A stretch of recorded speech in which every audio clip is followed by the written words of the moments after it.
300 টাকা বাড়াতে পারিনি আসলে। আপনার জুনিয়র ডাক্তাররা আপনার চেয়ে বেশি ফিস নেয়। যেখানে চিকিৎসা খরচ আকাশ ছোঁয়া, সেখানে একজন ডাক্তার প্রতিজ্ঞা করেছেন ভিজিট কখনোই 300 টাকার বেশি নেব না। এই ভিডিওতে আমরা জানবো সেই মানবিক চিকিৎসকের গল্প, যিনি টাকার চেয়ে মানুষকে ভালোবাসেন বেশি। তার কাছে টাকার চেয়ে মানুষের জীবনের দাম অনেক বেশি। চিকিৎসা সেবা তার কাছে ব্যবসা নয়, এক মহান দায়িত্ব। তিনি বিশ্বাস করেন সবার চিকিৎসার অধিকার আছে, ধনী হোক বা গরিব। চলুন জেনে নেই কেন তিনি আজও 300 টাকায় ভিজিট নেন এবং কেন বলছেন আমৃত্যু তাই থাকবে। চাইলেই তিনি দেশের বড় বড় হাসপাতালে উচ্চ বেতনে চাকরি করতে পারতেন, কিংবা বিদেশে চলে যেতে পারতেন উন্নত জীবনের আশায়, কিন্তু তিনি সেটা করেননি। তিনি বেছে নিয়েছেন সেবার পথ। মানুষকে সুস্থ করে তোলাকে তিনি দেখেছেন একটি ব্যবসা নয়, বরং দায়িত্ব হিসেবে। জাতীয় চলচ্চিত্র পুরস্কার প্রাপ্ত অভিনেতা এজাজ। অভিনেতা হিসেবেই তিনি বেশ জনপ্রিয়, তবে তার প্রকৃত পরিচয় তিনি একজন চিকিৎসক। বর্তমানে ঢাকার মেডিকেল কলেজের নিউক্লিয়ার মেডিসিন বিভাগের প্রধান হিসেবে কর্মরত। চিকিৎসক হিসেবেও তিনি বেশ পরিচিত। অনেকে তাকে গরিবের ডাক্তার আখ্যা দিয়েছেন। 1984 সালে রংপুর মেডিকেল কলেজ থেকে MBBS পাশের মাধ্যমে ডাক্তার এজাজ তার চিকিৎসা জীবনের সূচনা করেন। পরবর্তীতে বঙ্গবন্ধু শেখ মুজিব মেডিকেল বিশ্ববিদ্যালয় থেকে নিউক্লিয়ার মেডিসিনে স্নাতকোত্তর ডিগ্রি অর্জন করেন। ডাক্তার এজাজ অল্প টাকায় চিকিৎসা সেবা দেওয়ার কারণে গরিবের ডাক্তার বলেও পরিচিত। তিনি মনে করেন সেবাই চিকিৎসকদের প্রধান লক্ষ্য, তাই তিনি নিজের চেম্বারে মাত্র 300 টাকায় রোগী দেখেন এখনও। এছাড়াও অর্থের প্রতি লোভ বা অতিরিক্ত উপার্জনের আকাঙ্ক্ষা তাকে কখনো প্রভাবিত করতে পারেনি।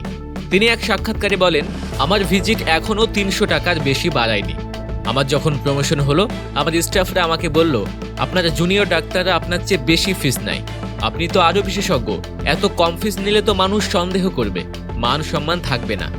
আমি বললাম, সন্দেহ করার কিছু নেই। এজাজ বলেন, এরপর যখন 500 টাকা ফিস নেওয়া শুরু করলাম, তখন আমার মনে হলো যে ওদের 500 টাকা দিতে কষ্ট হচ্ছে। আমি 2 দিন পর্যন্ত নিলাম। পরে স্টাফদের ডাক দিয়ে বললাম, ফিস 300 টাকাই থাকবে এবং এটা আমৃত্যু। ডাক্তার এজাজের মতে টাকার পেছনে অপ্রয়োজনীয়ভাবে ছুটে চলা একটি মানসিক ব্যাধি। দাপুটে এই অভিনেতা বলেন, আমি খেতে পড়তে পারি, চিকিৎসার খরচ টানতে পারি, ছেলে মেয়ের লেখাপড়ার খরচটাও আল্লাহ চালানোর সুযোগ দিয়েছেন, তো খারাপ কি? এর চেয়ে বেশি টাকার তো আমার মনে হয় না প্রয়োজন আছে। একজন মানুষ কেন এত টাকার পিছনে ছুটবে? এত টাকার কেন তার প্রয়োজন হবে? আমি মনে করি অকারণে টাকা উপার্জন করাটা একটা মানসিক রোগ। উল্লেখ্য, এজাজুল ইসলাম একজন বাংলাদেশি নাট্য ও চলচ্চিত্র অভিনেতা। জনপ্রিয় কথাসাহিত্যিক হুমায়ুন আহমেদের মাধ্যমে তার নাটকে আগমন। তার অভিনীত প্রথম চলচ্চিত্র শ্রাবণ মেঘের দিন। এরপর তিনি 2 দুয়ারি, চন্দ্রকথা, শ্যামল ছায়া চলচ্চিত্রে অভিনয় করেন। তিনি তার কাটা চলচ্চিত্রে অভিনয়ের জন্য 39তম জাতীয় চলচ্চিত্র পুরস্কারে শ্রেষ্ঠ পার্শ্ব চরিত্রে অভিনেতার পুরস্কারে ভূষিত হন। ডাক্তার এজাজ শুধু একজন ডাক্তার নন, তিনি এখন একটি প্রতীক, একটি বার্তা। মানুষের জন্য কাজ করলে ভালোবাসা এমনিতেই আসবে। তার চেম্বারে আসা বহু রোগী বলেন, স্যার শুধু ডাক্তার না, উনি একজন মানুষ, উনি আমাদের ভরসা। তার এই মানবিক দৃষ্টান্ত আজকে তরুণ ডাক্তারদের জন্য এক বড় অনুপ্রেরণা। যেখানে আজ অনেকে চিকিৎসাকে লাভের উৎস হিসেবে দেখে, সেখানে ডাক্তার এজাজ আমাদের দেখিয়ে দিয়েছেন টাকা নয়, মানুষের দোয়াই সবচেয়ে বড় আয়। ডাক্তার এজাজ প্রমাণ করেছেন সততা, নৈতিকতা আর মানবিকতা এখনও বেঁচে আছে। যেখানে সবাই দাম বাড়াচ্ছে, সেবাকে পণ্য বানিয়ে ফেলছে, সেখানে একজন ডাক্তার দাঁড়িয়ে আছেন সমাজের পাশে মাত্র 300 টাকার বিনিময়ে।